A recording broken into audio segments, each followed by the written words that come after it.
èèyàn lè rìn kórí mami Gomina Adeleke. I want to use this opportunity to support you, but kí n tó support yín màá kọ́kọ́ sọ mistake tẹ́ ṣe. Mistake tẹ́ ṣe mẹ́ta péré ni tó dùn mí permanent, tó dùn mí personally.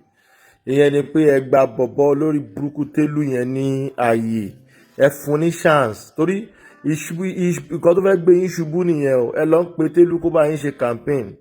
Télù ò dẹ̀ sí nínú ọba ilẹ̀ Yorùbá tó wà recognize torí ó ti bara ẹ̀ jẹ́, kó bá tróònù yẹn jẹ́, ó bara ẹ̀ jẹ́ ni.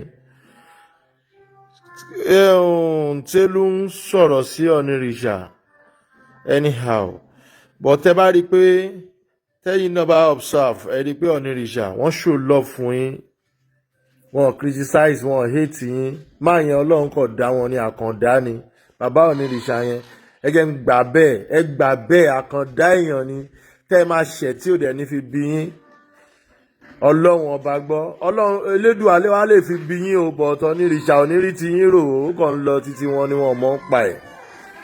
So alákọ̀ọ́kọ́ nìyẹn, torí ó yẹ kẹ́ ẹ ti shut up ọ̀gbẹ́ni yẹn pẹ̀lú bó ṣe ń sọ̀rọ̀ sí gbogbo àwọn ọba. Ó dákẹ́ lẹ́nu ọjọ́ mẹ́ta ẹ̀ ń sìn báyìí, ó fẹ́ lọ mẹ́yẹ ẹ̀mí wà lápò. Ẹlẹ́ẹ̀kejì ẹ̀ṣẹ̀ tẹ́ ẹ ṣẹ̀, nǹkan tó ṣẹlẹ̀ sí Àdùgán ní Ọ̀ṣun ní ilé olóyè Sunday Igboho, Gomina Adeleke, ó yẹ kẹ́ ẹ ti wá àwọn fámìlì Àdùgán lọ. Àwọn fámìlì Mr. Saheed Àdùgán, ó yẹ kẹ́ ẹ ti wá wọn lọ. Àdùgán ní ọmọ wẹ́wẹ́, ìlú dé kó kíkan dẹ̀ lè dá Àdùgán ń jà fún tó fi ń tẹ̀lé olóyè Adéyẹmọ. Ẹ ti ẹ̀ sọ̀rọ̀ lórí fámìlì wọn, ẹ̀ dẹ̀ àbádọ́n fámìlì yẹn like say you don't know what happened to the man. Ìgbà tó dẹ̀ wà láyé, is a strong man, especially ní Ọ̀ṣun ńbẹ̀ yẹn, lóṣogbo ńbẹ̀ yẹn. Àdùgán òun ṣe ní tó máa fọwọ́ rọ́ sẹ́yìn náà. Gbogbo ẹ̀ la gbọ́ sórí mánu yẹn, adẹ̀rí bọ́ ṣe ń ṣe tiẹ̀ takuntakun fóòlù. Àdùgán wá dẹni tá a tiẹ̀ sọ pé kán ní àwọn support àwọn family ẹ̀ táwọn èèyàn wá ń ṣe bí ẹni tí ò mọ̀. Ọjọ́ náà rèé bí àná tó wọ́ òkú ẹ̀ jáde, tó wọ́ sínú mọ́tò, tó ń bẹ̀ sí ṣọmọ lọ́mọ ládàáda, gbogbo wa là ń ṣe bí ẹni tó kẹ́dùn. Gomina Adeleke, nǹkan yẹn ò dáa o. Ẹlẹ́ẹ̀kẹta ẹ̀ṣẹ̀ tẹ́ ẹ ṣẹ̀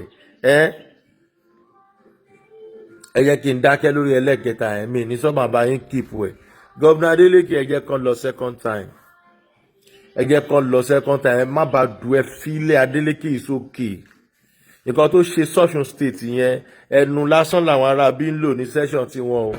Nígbà tó fẹ́ ṣèrànù ń gbà yẹn, ẹnu lásán. Adeleke try, ó gbìyànjú. I'm from Ọ̀ṣun state, ọmọ bíbí ìlú Ọ̀ṣun state ni mí. I'm from Ìpẹ́tù Ìjẹ̀ṣà.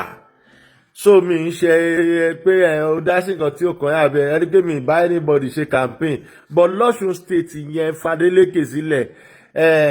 Adeleke má wàá gbàgbé o, Ìpẹ́tù Ìjẹ̀ṣà all the way látòríta mẹ́rin ọ̀ràndà. Ọmọ orí adé local government ni mí, ẹ lọ ṣe gbogbo ìlú mi o. Láì jẹ́ bẹ́ẹ̀ yín tá a fi padégún wò, a máa fi gbé yín, mi tẹ̀lé gbé yín ṣépè náà padì mi ní ẹ̀jẹ̀ mi tún ní àjọ wà ní normal. Láti ẹ̀gbà pé mi tí wàá bá yín rí, ẹ̀bọ̀ mo mọ̀ pé èèyàn wà níyín, torí ẹni tó bá ti súnmọ́ olóyè Adéyẹmọ nígbà mi náà ni kò lọ fà.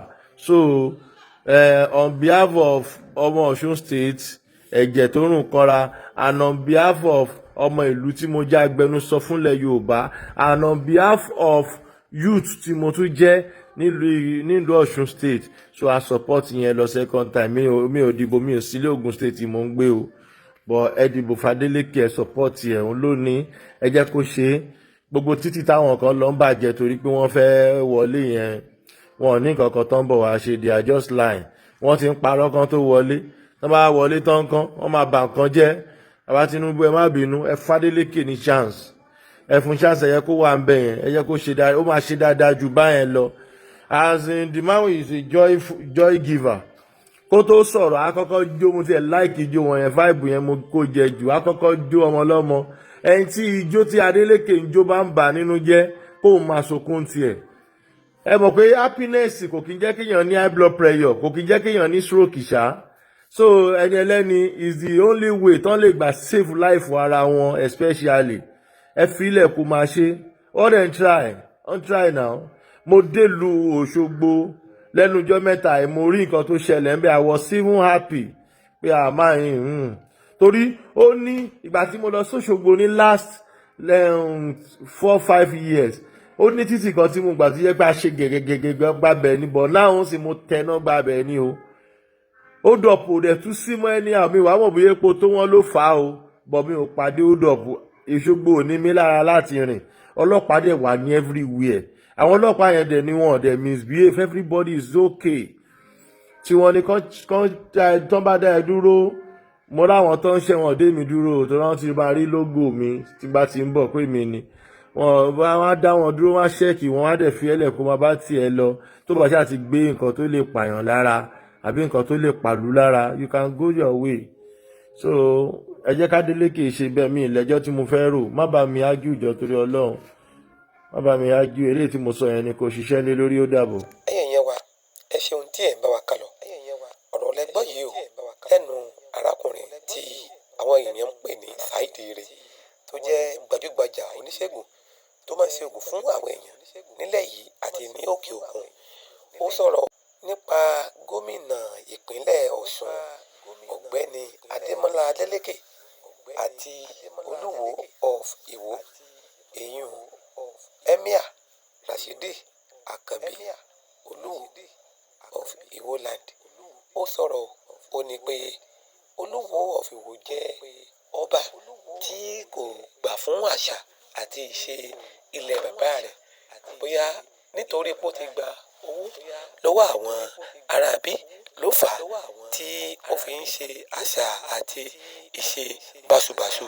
Ní ọ̀pọ̀lọpọ̀ ìgbà ọba Rasidi Iwo a máa ń gbé àwọn alálẹ̀ ṣépè bẹ́ẹ̀ sì ni ọ̀pọ̀lọpọ̀ ìgbà ni a ti gbọ́ tó wá sí orí ayélujára tó sọ pé òun ti gbé òòṣà kúrò níbi tó wà tẹ́lẹ̀tẹ́lẹ̀ nínú ààfin òun.